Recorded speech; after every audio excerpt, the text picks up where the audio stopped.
ये देखिए हमारे पास 3 फेस 4 वायर का CTKWH मीटर है, यानी एनर्जी मीटर है। इसमें आप लिख करके 5A लिखा है, यानी बटे 5A।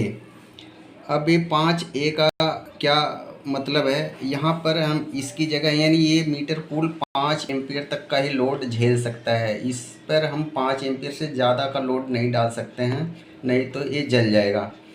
अब बटे 5A का मतलब है कि इसके आगे आप 60/5 की सीटी लगाते हैं, 100/5 की लगाते हैं, 150/5 की लगाते हैं, 200/5 की लगाते हैं, 400/5 की लगाते हैं, या और कोई बड़ी रेंज की लगाते हैं।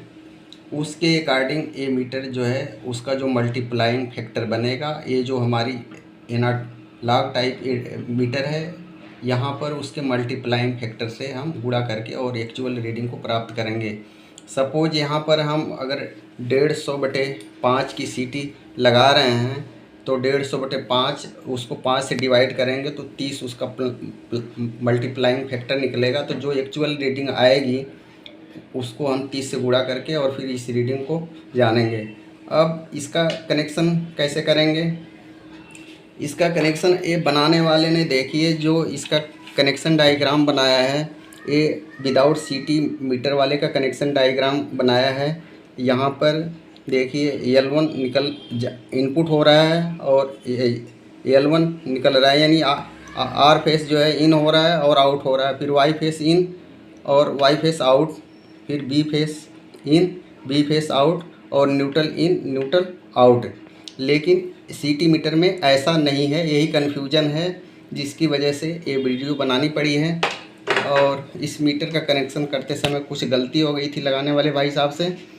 अब ये देखिए जो सीटी है, यहाँ पर इसको चलाने के लिए 3 सीटी की ज़रूरत पड़ेगी, चूँकि यहाँ पर टेस्टिंग हो रही है कि ये मीटर काम कर रहा है नहीं कर रहा है। दिक्कत के बाद इसमें जो दिक्कत आ गई थी, इसीलिए विदाउट सीटी लगाए ये बल्ब के माध्यम से, सीटी की जगह ये बल्ब लगा करके इसकी टेस्टिंग करी गई है कि ये प्रॉपर काम कर रहा है या नहीं कर रहा है। अब इसका कनेक्शन कैसे होगा तीनों सीटी के साथ, तो थोड़ा हम टर्मिनल के बारे में इसकी जानकारी दे देते हैं। ये देखिए यहाँ पर वैसे लिखा हुआ है जो 1S 1L 2S 2L और फिर 3S 3L और OS और OL करके लिखा हुआ है। ये थोड़ा कन्फ्यूजिंग है, लेकिन फिर मैं आपको थोड़ा ब्रीफ कर देता हूँ कि इसमें करना क्या है। ये देखिए जो सबसे ऊपर की सुराख है, यहाँ पर आर फेस देना है, यहाँ वाई फेस देना है और यहाँ बी फेस देना है। और ये जो सुराख दो बनी है ये सीटी की है, यानी आर फेस पे जो सीटी लगी हुई होगी उसका S1 और S2 पॉइंट, ये बी फेस पे जो सीटी लगी होगी उस सीटी का S1 पॉइंट और S2 पॉइंट, और ये जो बी फेस पे लगी होगी ये वाई फेस हो गया, ये बी फेस हो गया। तो बी फेस पे सीटी जो लगी होगी S1 सीटी का और S2 पॉइंट। अब ये जो है ये न्यूट्रल का पॉइंट है मेन लाइन से। केवल इस मीटर को ऑपरेट होने के लिए एक न्यूट्रल की सिग्नल के लिए आवश्यकता पड़ती है, कोई लोड नहीं चलेगा। केवल इस मीटर को चलाने के लिए हम किसी भी बारीक तार से यहाँ न्यूट्रल दे दें, फिर ये मीटर ऑपरेट करेगा। तो देखिए बारीक तार लगी हुई है, कोई ज़्यादा मोटी तार लगाने की ज़रूरत नहीं होती है। आप 2.5 mm तक तार जो है बहुत है, आप 1.5 mm की तार भी लगा सकते हैं, इससे ज़्यादा तार की ज़रूरत नहीं होती है। यहाँ भी आप 2.5 mm तक की तार लगा दें, बेहतर है।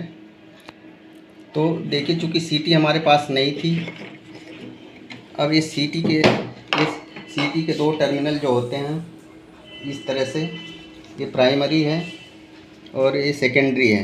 ये S1 हुआ, ये S1 की जगह आ गया यहाँ पे, ये S2 है, यहाँ पे ये नीचे यहाँ पर आ गया S2। इसी तरह से बाकी जो 3 सीटियाँ होंगी कुछ इस तरह से, S1 S2 फिर S1 और S2 इस तरह से लग जाता है। और यहाँ न्यूट्रल तो बताया ही गया है। और सीटी को जो हमारी मेन लोड की केबल होती है उसके अंदर से एक ही फार्मेशन में डालते हैं। सपोज ये अंगुली जो है मेन केबल की लीड है, तो ऐसे जब डालेंगे तो तीनों फेस में एक ही सीक्वेंस में डालेंगे, नहीं तो सीटी रिवर्स बताएगी। तो अब ये डालने के बाद देखिए विदाउट सीटी जो है इसको ऑपरेट करने के लिए, टेस्टिंग करने के लिए क्या करना पड़ा है। ये देखिए हमारे पास सपोज एक, अब यहाँ चूँकि सिंगल फेस की सप्लाई है, इसलिए सिंगल फेस की सप्लाई से 3 फेस के मीटर को चेक करने के लिए क्या करना पड़ा है। और सीटी भी नहीं हम यहाँ पर लगा पा रहे हैं क्योंकि लोड ही हमारा केवल ये 200 वाट का बल्ब है, इसे टेस्ट करना है। ये देखिए सेफ्टी के लिहाज से हमने फेस वायर में एक एमसीबी लगा दी है। ये 6 एम्पियर रेंज की बहुत है क्योंकि 5 एम्पियर तक की इसकी रेटिंग है।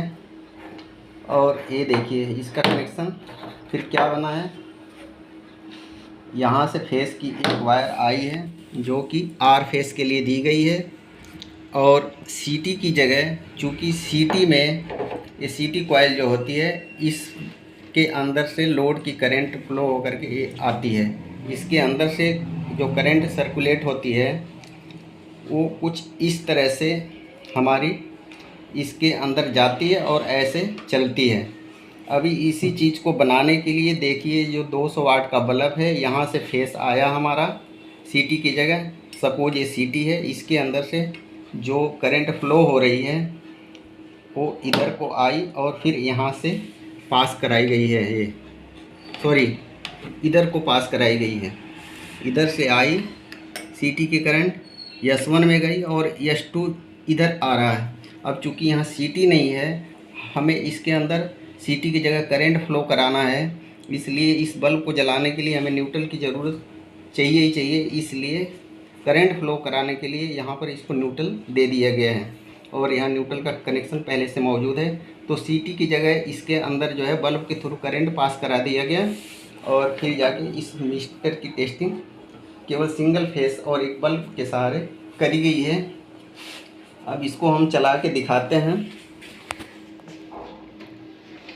देखिए यहाँ पर ये फेस की सप्लाई आ रही है, इसको हम ऑन करते हैं, ये बल्ब हमारा ग्लो हो गया।